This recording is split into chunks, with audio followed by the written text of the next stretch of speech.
이제 오늘 예레미야 애가를 마치는데 다시 한번 잠깐 정리하고 넘어갈 것은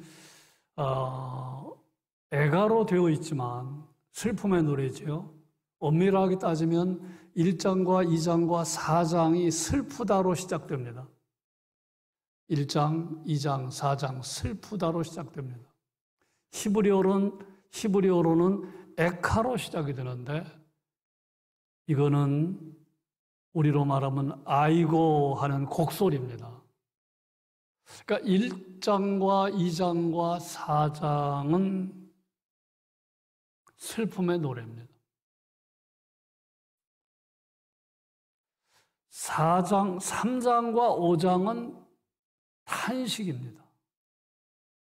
탄원입니다. 약간 다르죠. 그리고 1장과 2장과 3장은 1장, 2장, 3장과 4장, 5장은 시기가 좀 달라요. 1장, 2장, 3장은 예루살렘이 망했을 현장을 보면서 슬퍼하고 탄식한 거고요. 4장과 5장은 약간 시간이 경과한 다음에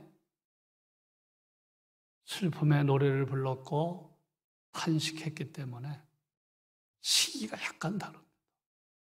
예. 자, 오늘 말씀을 보면 탄식인데 우리가 잊지 말 거는 뭐냐 하면 탄식이긴 하지만 하나님에 대한 믿음이 밑바탕에 깔려 있는 탄식이라는 거예요. 그걸 어떻게 알 수가 있어요? 여러분, 하나님에 대한 믿음이 없었으면 사람에게 탄식하고 혼자 탄식하고 말지요. 그런데 예레미야의 탄식은 뭡니까? 하나님 앞에 나가 탄식했다는 말은 믿음이 있었다는 거예요. 예. 그러니까 불신자의 탄식과는 다른 탄식입니다. 시편에도 탄식시가 나오잖아요. 시편에도 탄식시가 나오는데 신자의 탄식과 불신자의 탄식은 이건 하늘과 땅의 차이입니다. 불신자의 탄식은 믿음이 없는 탄식입니다. 예. 아픈 것만 쏟아내는 한숨입니다. 내 기가 막힌 소가리에 대한 한숨 짓는 겁니다. 그런데 예레미야의 탄식은 하나님 앞에서의 탄식이기 때문에 믿음이 밑바탕에 깔려 있는 거예요. 믿음이. 예. 탄식의 내용을 보면요, 사실 불평도 있습니다. 탄식의 내용을 보면 그 원망도 있어요. 예. 그런데 놀라운 거는 기도가 있다는 거거든요.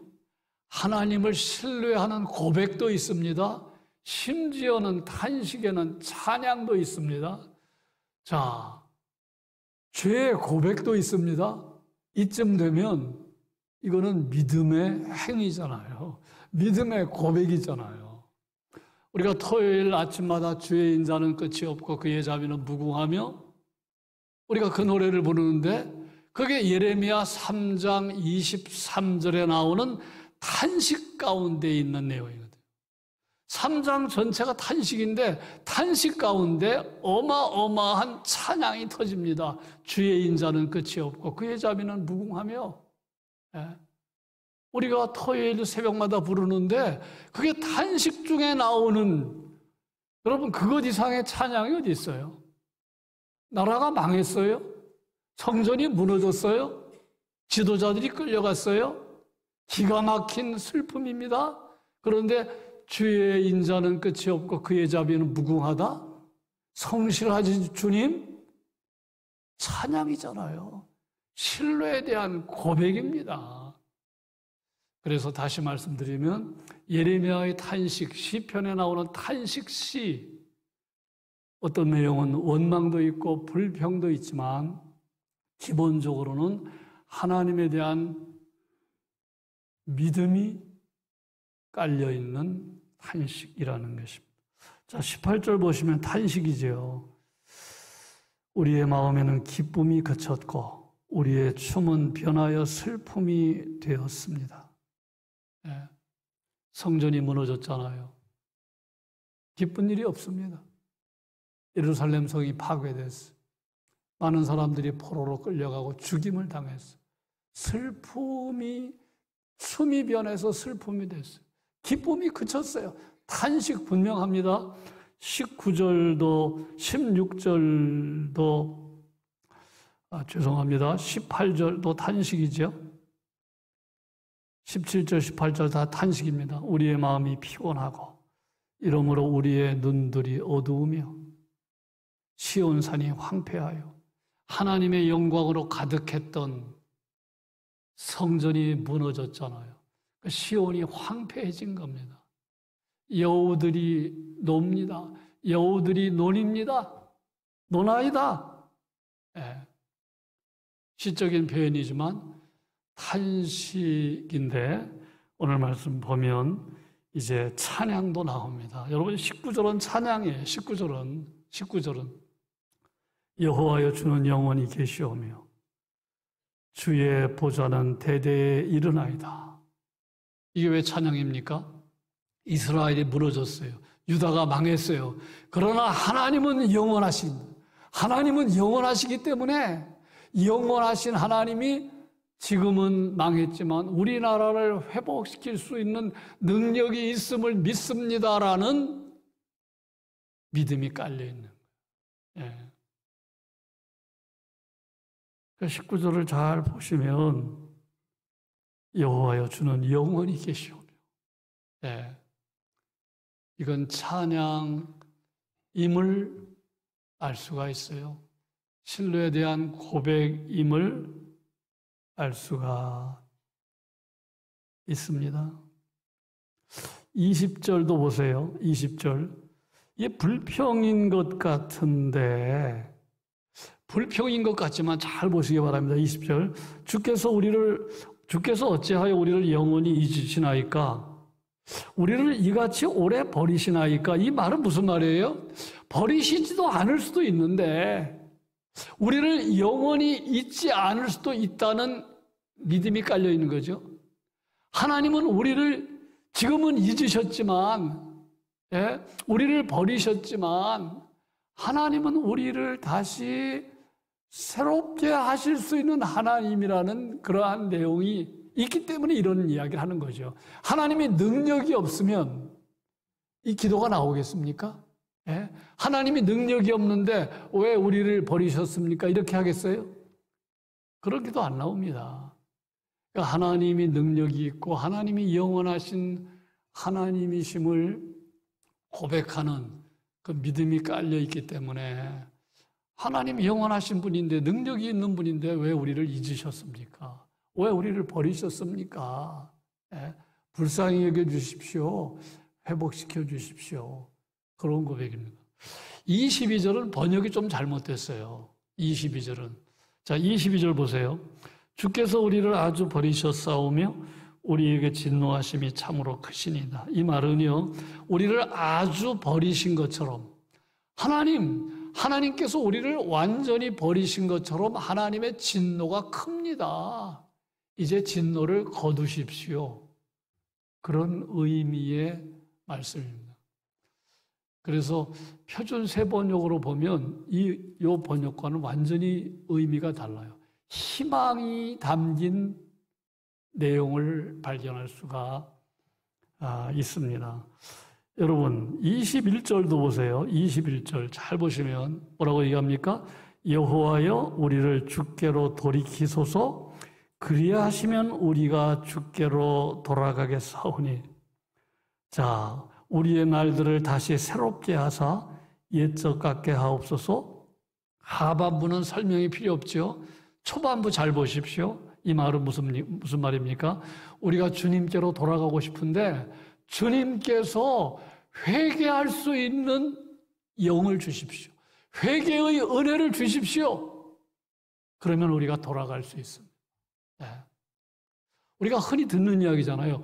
회개조차도 우리의 의지로 되는 게 아니라는 말씀을 이따금 듣습니다. 네. 회개하는 것도 하나님이 우리에게 은혜를 주셔야 우리가 회개합니다. 그런 내용이거든요. 그러니까 뭐예요? 모든 것에 대한 하나님의 주권을 고백하는 탄식이라는 걸 알 수가 있어요. 예. 주님, 우리가 하나님께로 돌아가고 싶습니다. 우리를 돌이켜 주십시오. 우리에게 돌이킬 수 있는 은혜를 주십시오. 예. 얼마나 놀라운 신앙의 고백입니까? 뿐만 아니라 오늘 말씀 보면 죄를 고백하잖아요. 자, 죄를 고백합니다. 그 내용이 몇 절에 나오지요? 16절. 우리의 머리에서는 멸류관이 떨어져 싸우니 오호라 우리의 범죄 때문입니다. 여러분, 겉으로 보면 바벨론이 침공한 겁니다. 겉으로 보면 바벨론 군대가 예루살렘 성을 파괴하고 예루살렘 성전을 무너뜨린 겁니다. 그런데 예레미야는 눈에 보이는 현상만을 안 봤다는 거예요. 눈에 보이는 현상만을 본 게 아니고 그 이면의 문제, 그건 죄의 문제입니다. 이게 신앙의 사람들이 갖고 있는 위대함이죠. 예.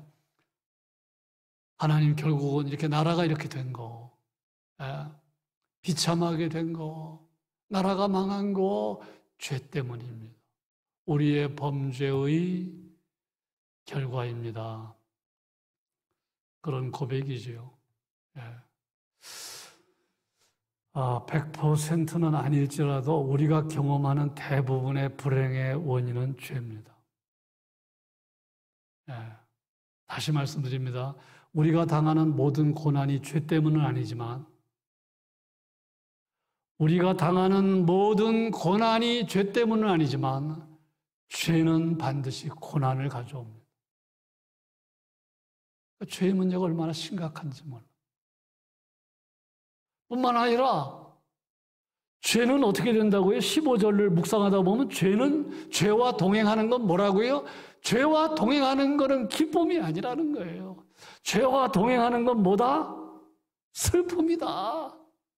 죄와 동행하는 것은 저주다. 죄와 동행하는 건 기쁨이 아니다. 죄가 얼마나 심각한 것입니까? 예. 이걸 깊이 깨달으면 좋겠어요. 그래서 우리가 하나님 아버지 죄를 메스껍게 여기며 살게 해 주십시오. 죄 짓고 행복한 사람 없습니다. 죄 짓고 기쁨을 누리는 사람 없습니다. 예. 왜 많은 사람들이 술 취합니까? 왜 많은 사람들이 마약, 요새 10대들의 마약 문제가 너무너무 심각합니다. 왜 마약에 빠져요? 왜 술에 빠져요? 거기에 참된 기쁨이 있는 줄 알고. 근데 우리가 알잖아요. 기쁨이 있는 게 아니라 슬픔이 있잖아요. 예? 가짜 기쁨의 유혹을 받아서 결국은 술에 빠지고 마약에 빠지고 성적으로 일탈의 죄를 짓습니다. 기쁨이 있는 줄 알고. 다윗이 우리아의 아내 바세바와 간음했습니다. 간음하기 전에 속은 거예요. 죄에 대해 속은 거예요. 거기 진짜 기쁨이 있다고 생각했어요. 그런데 엄청난 슬픔이 찾아왔잖아요. 저주가 찾아왔잖아요. 오늘 15절 말씀 그대로입니다. 우리의 마음에는 기쁨이 그쳤다. 춤이 변해서 슬픔이 되었다. 잊지 말아야 됩니다. 왜 많은 사람들이 거짓말합니까? 왜 많은 사람들이 뇌물을 받습니까? 왜 죄를 짓습니까? 그게 나한테 유익이 된다고 생각합니다. 그게 기쁨이라고 생각해요. 그러나 성경은 그렇게 말하지 않아요. 예. 아담과 하와가 왜 선악과 따먹었어요? 예. 죄에 속은 겁니다. 죄에 속.